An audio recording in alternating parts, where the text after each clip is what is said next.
I-share ko sa inyo guys dito sa Diklihon Woodwork kung paano ko ginagawa ang dark brown na lacquer sanding sealer o paano ko tinitimpla itong kulay dark brown na lacquer sanding sealer guys. At nakita ko nga itong katanungan guys ni Madam guys Maisel Calonsa guys dahil meron akong in-upload nung nakaraang araw guys na kulay dark brown na lacquer sanding sealer. At baka nga guys bagong dating pa lang si Madam Maisel Calonsa sa ating Facebook page guys dito sa Diklihon Woodwork kaya hindi pa niya nakikita ang mga nauna kong in-upload kung paano ko tinitimpla ang mga dark brown na lacquer sanding sealer. At bago man guys o hindi dito sa ating FB page guys dito sa Diklihon Woodwork ay ipapakita ko na naman ulit sa inyo guys kung paano ko tinitimpla ang kulay dark brown na lacquer sanding sealer at kung paano ko ito binabarnis sa aking mga binabarnisan guys. At nag-first coating muna ako ng clear dito sa aking binabarnisan guys para malagyan ko ito mamaya guys ng dark brown na lacquer sanding sealer pagkatapos kong lihain. At pagkatapos kong lihain guys ay magtitimpla na ako guys ng kulay dark brown na lacquer sanding sealer at yung binuhos ko kanina guys na clear na lacquer sanding sealer dito sa kabilang lata guys ay lalagyan ko na ito guys ng oil tinting color. At dahil hindi nga guys kulay brown yung binuhos kong lacquer sanding sealer ay binuhusan ko naman ito guys ng oil tinting color na burnt umber ang kulay guys para makagawa ako ng kulay dark brown na lacquer sanding sealer. At kapag naibuhos ko na guys yung nilagay kong oil tinting color sa lacquer sanding sealer ay hinahalo-halo ko lang ito guys para matunaw yung nilagay kong oil tinting color sa lacquer sanding sealer. At para makagawa ako guys ng dark brown na lacquer sanding sealer ay hinaluan ko lang ito ng burnt umber na oil tinting color at konting-konti guys na lamp black na oil tinting color. At isang sandok lang guys ang kinuha kong lamp black na oil tinting color doon sa nilagay ko kanina guys na 1/4 naman yun guys na burnt umber na sinalin ko kanina sa lacquer sanding sealer ay konti lang yung nilagay kong lamp black guys, isang sandok lang ito. At hindi rin pwede maglagay ng napakaraming lamp black guys dahil magkukulay lamp black na ito guys kapag gini-spray mo guys akala mo guys ay hindi pa kulay lamp black kapag tinitimpla mo pero kapag binubugan mo na yung spray gun guys ay nagkukulay lamp black na lahat. Kaya naman guys sa kalahating galon kong lacquer sanding sealer bali 2 litro iyon guys ay 1/4 na oil tinting color na burnt umber at kunting-kunti lang guys na lamp black na oil tinting color ang hinahalo ko para makuha ko yung kulay dark brown na lacquer sanding sealer. At sa pagkukot ko naman guys dito sa tinimpla kong lacquer sanding sealer na dark brown na ang kulay ay gumagamit naman ako dito guys ng spray gun at ini-spray ko na lang ito.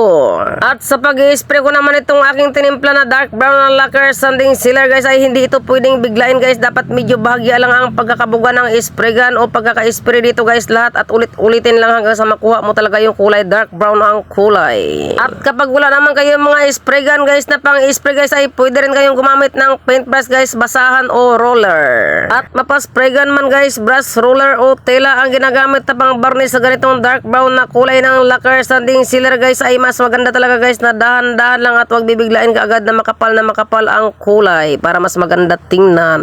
At take note pala guys, baka akala nyo guys ay easy lang ito guys kapag kayo ay mainipin guys ay hindi kayo pwede sa ganitong trabaho guys dahil paulit-ulit itong binabarnisan guys at hindi pwedeng biglain ang ganitong pagbabarnis. At kapag mayroon ka pang mga part na hindi gustong lagyan ng ganitong kulay guys ay kailangan mo pang balutin ng newspaper at nilalagyan ito ng tape para hindi malagyan yung mga gusto mong hindi malagyan ng ganitong kulay. Kaya naman guys pag ikaw ay mainipin guys at hindi naman matyaga sa ganitong trabaho guys ay wag mo nang itry guys, ay Panginoon ko guys, wag mo nang subukan guys dahil baka hindi mo ma-perfect na maganda at ganito kaganda ang kinalabasan ng iyong gagawin. Pero subukan ko muna mga shoutout guys sa ating mga follower at sa ating masisipag na mga commentors, sa ating mga pinopost, mga active mag-comment at mag-react sa ating mga pinopost dito sa Diklihon Woodwork guys ay try ko muna silang i-shoutout. At habang inaalis ko nga guys ang balot itong sandalan ng upuan na binalutan ko kanina ng newspaper guys para hindi malagyan ng kulay dark brown. Big shoutout muna guys sa ating classmate na content creator guys kay Madam guys Geraldine Panisalis. At big shoutout din guys kay Madam guys Arts.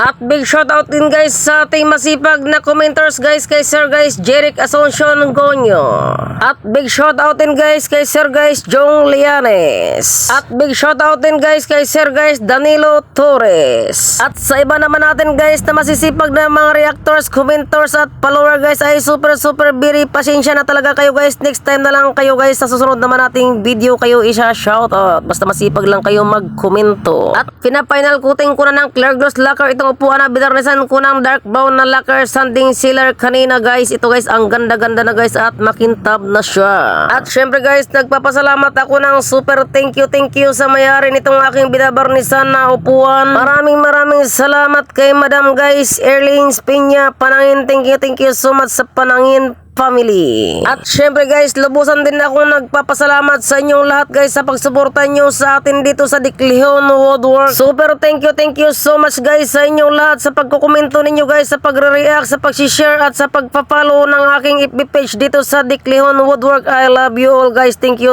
so much. At sana ay hindi kayo magsasawa sa aking guys. Mga guys, maraming salamat sa inyong lahat guys.